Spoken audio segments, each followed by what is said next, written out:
चलिए आगे बढ़ते हैं। और कई कंपनियों ने तीसरी तिमाही के नतीजे जारी कर दिए हैं और अब तक आए नतीजों में क्या बड़ी चिंता निकल कर आ रही है, ये बता रहे हैं हमारे साथ वरुण दुबे हैं।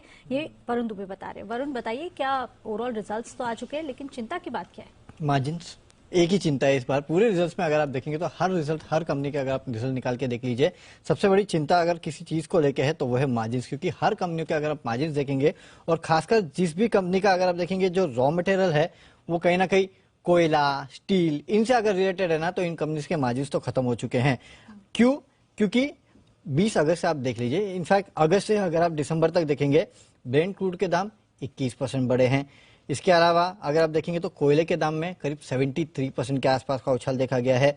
वहीं नेचुरल गैस की कीमतें अगर आप देखेंगे तो 60 से 70% के आसपास की तेजी वहां भी हुई है। तो अक्रॉस कमोडिटी साइकिल जो है वो दाम बढ़ते चले गए हैं और उसका इंपैक्ट जो है इन कंपनीज पे हुआ है। इनफैक्ट हमारे साथ जब मैनेजमेंट जुड़े थे, आप देख लीजिए, श्री सीमेंट का मैनेजमेंट जुड़ा था, थर्मैक्स का मैनेजमेंट जुड़ा था। ये सब कंपनियों ने एक ही बात कही थी कि हम जो बढ़ते हुए कॉस्ट है उनको पास ऑन नहीं कर पाए हैं। इसके इन कंपनियों के मार्जिन देखिए, श्री सीमेंट 33% से गिर के 23%, थर्मैक्स 10.5% से गिर के 7%, रैमको सीमेंट 30 से गिर के 15%, टाटा मोटर्स को देख लीजिए 15.2% से गिर के 9.4%।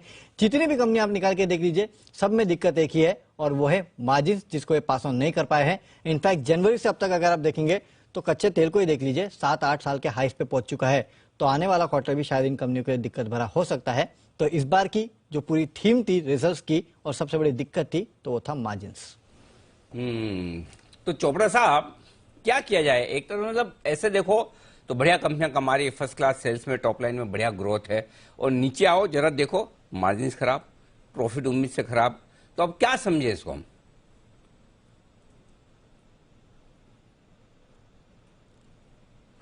चोपड़ा साहब आप म्यूट है, जरा अनम्यूट करें प्लीज। मैंने थोड़ी देर पहले एक बात व्यक्त करी अनिल जी कि दो तरह की कंपनीज हैं। एक जो रॉ मटेरियल प्रोडक्शन में है, जो मैं बोल रहा हूँ बार बार की कमोडिटीज के साइड रहे, जो कमोडिटी का प्रोडक्शन करती हैं, उन कंपनीज के साथ रहे। इसका एक बड़ा अच्छा उदाहरण भी दूंगा मैं आपको। दूसरी तरफ वो कंपनीज हैं जो खपत करती हैं। तो जहां पर सीमेंट है, उनका कोल शॉर्टेज की वजह से सीमेंट का बहुत दिक्कत हुआ और बहुत महंगा कोल खरीदना पड़ा, और कहीं ना कहीं जो इनपुट कॉस्ट हैं वो बढ़ी। मेरा मानना है कि ये थोड़े समय तक और परेशान कर सकता है। जैसे ही जो सेंट्रल बैंक्स हैं वो इंटरेस्ट रेट्स टाइटन करेंगे, लिक्विडिटी थोड़ी सी जो पुल आउट होगी, तो इन्फ्लेशनरी प्रेशर्स हैं वो थोड़े नीचे आएंगे, और इसके चलते हुए मुझे लगता है बॉटम लाइन्स इंप्रूव होंगी। एक बहुत अच्छा एग्जांपल देता हूं। हम लोग, मैं जैसे वेंकीज पे बहुत बुलिश था, मैंने देखा कि यूएस सोयाबीन का जो भाव है वो बहुत तेज हुआ। उसकी वजह से वेंकीज जैसा स्टॉक बहुत जोर से गिरा पिछले 2-3 दिनों में। तो पिछले फ्राइडे को हमने वेंकीज एग्जिट किया, क्योंकि जो चिकन फीड है उसका एक मेजर कंपोनेंट सोयाबीन होता है, और जब सोयाबीन का जो इनपुट कॉस्ट है वो यदि बढ़ जाएगा तो वेंकीज का प्रॉफिटेबिलिटी कहां से आएगा। तो ये चीज मैं बोलना चाहूंगा निवेशकों को भी, और जो भी ये चैनल देख रहे हैं, कि ये चीज बहुत बारीकी से नापी जाए, आंकी जाए कि इनपुट कॉस्ट कहां से बढ़ रही है और कितनी बढ़ रही है, और उस पर्टिकुलर कमोडिटी को या प्रोडक्ट को बनाने के लिए कौन सी कमोडिटी का कितना योगदान है। जैसे एटीएफ बढ़ता है तो एयरलाइंस प्रॉफिट नहीं बना सकती। तो इसी तरीके से हमें देखना पड़ेगा।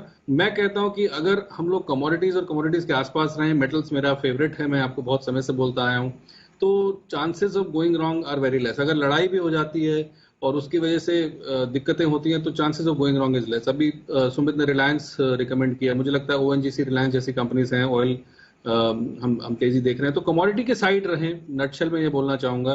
तो अभी फिलहाल जो आने वाला 5-6 महीने हैं, वहां पे आप अपना कैपिटल बचा पाएंगे।